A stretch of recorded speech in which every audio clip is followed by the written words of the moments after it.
Well, we were at, in Holman there where we had a dug well. I mean, it just was hand dug and had the buckets that you put on the deal and go down and pull one up and then pull, as you set one down and you pull the other one up, and that's how we got our water, and just pull it in the troughs and the buckets and take it to the proper places. But the well started to cave in from the bottom, and it was just getting shallower and shallower. Sand was filling in, and so we were running out of water. It didn't happen overnight, but it started happening. So Mr. Lauderstein, of course, owned the land, and he knew we had to have some water. So I don't know how this came about, but we got this guy to come out to dig this well. He was a big old strong guy. I mean, just big strong guy. And he went out there and got his stick, and he was walking around there, and Mama said she wanted the well closer to the house so she could get water for dishes and drinking water and bathing water, and we just have to carry it a little further for the cows. But and they had a creek down there, they could get water maybe, but most of the time. And he found this spot up there, and he said, well, this is a place I'll dig if that's all right. And so everybody agreed, and he brought this big old wagon wheel out there and laid it down. That was his start. And we built a big A-frame to go up there like that with a block and tackle up there with some big old nail buckets which stored nails in.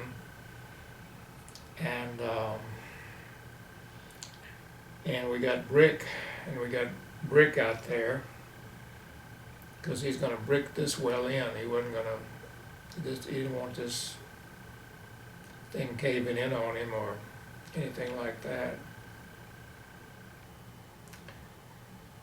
And he started digging. I don't know how long it took, but it was at least a month. And he stayed with us from Monday through Saturday noon. He stayed with us. And he kept digging. And he made a seat of some type, and he would just kind of let himself down. And as he dug, well, we kept letting the buckets down, and he would take a couple of hand shovels, shovel that dirt in, and we'd pull the dirt up and go over and dump the dirt out and put the bucket back down. And this went on for, like I said, I don't know, at least maybe a month, digging this well. And he was just covered with dirt when he got done during the day, in the evening. And we had a number 3 wash tub down in the corn crib near where the old well was, and we'd fill that up, and he'd take a bath every night there in that old tub, best he could, and he stayed there with us, and he ate breakfast with us, and had a little sandwich, and he ate dinner with us, and he was just part of the family. Because it was a ongoing project, we all had to work together. And he finally got down. I'd say the well was at least 30 feet deep. And then when he got to the bottom, then the water started coming in, and where he felt like there was enough water that well would fill up. That the stream was strong enough. Well, then we started sending down brick, and he bricked that all in, and then he just kept bricking up, and then he would just somehow keep raising himself up on this brick, and then as he lay it, he'd go up a little bit further, and that part went a little bit faster, obviously a lot faster than the digging part, but I mean it took days to do that too. And finally he got that well completed. It was great water, just great water, and plenty of it. took that A-frame down and built a box over that well, and where we could cover it so nothing would fall in it, and put another wheel up there and chain, and had it set up to go, and then we just closed down the old well, shut it down, and covered it up. But that was quite an interesting event that most people, when I tell that story to, they just, it's hard to comprehend, even some people my age, because they didn't have that experience, but I did.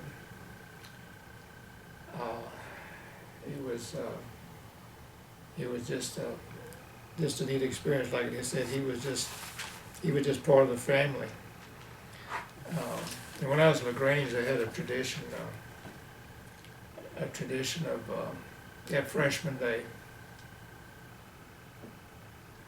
and the boys had to dress like girls, and the boys got the worst of it, of course. And we had to wear a dress and wear lipstick, and we had to wear a necklace made out of garlic and all kind of stuff. I don't remember what kind of shoes I wore, but they were women's shoes. I don't know whose I got.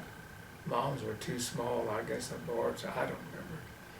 And we had to carry around all the upperclassmen. We had to carry their books and take their stuff to class. It was really a freshman initiation day. It went all day. I mean, it was just one day set aside a year.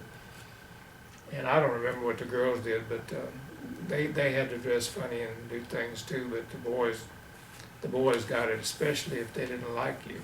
And the boys really got it. But anyhow, like I said, we had to wear this darn garlic necklace, and that garlic is pretty strong.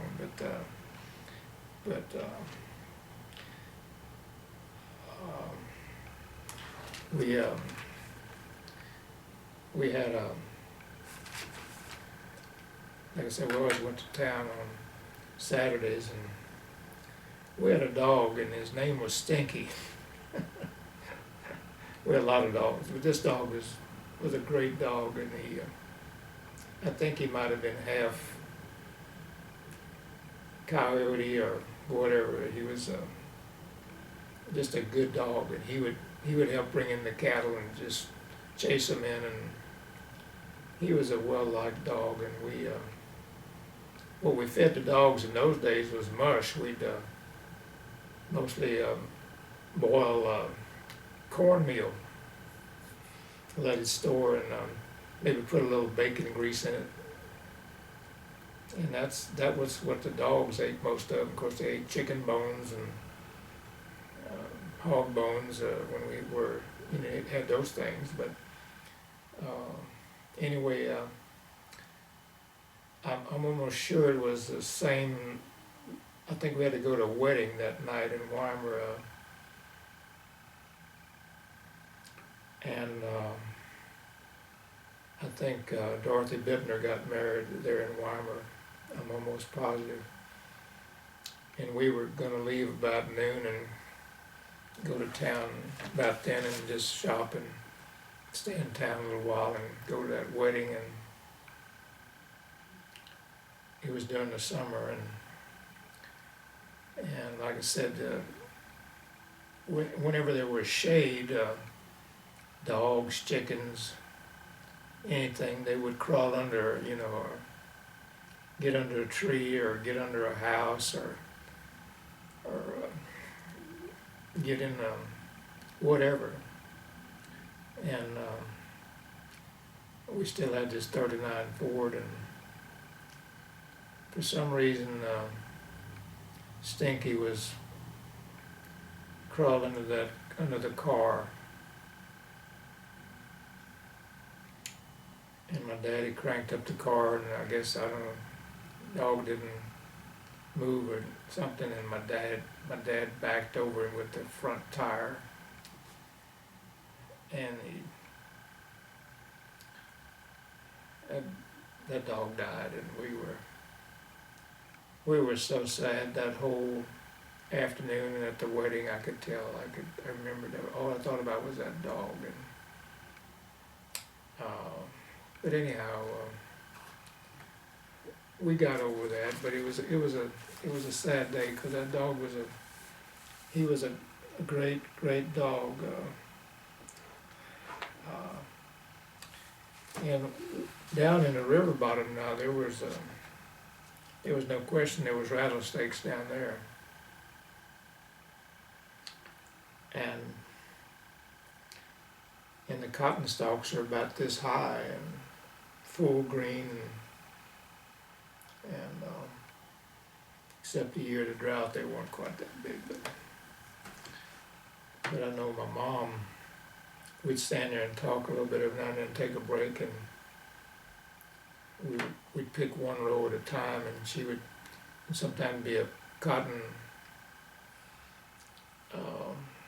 that that opened, the cotton bowl would open, and it'd be right on top of the stalk, and you'd be kind of tempted to reach over and pull that one. It'd be easy.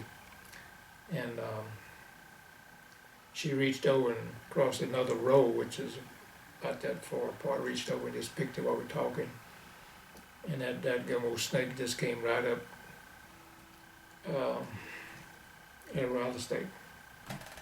Came right up, and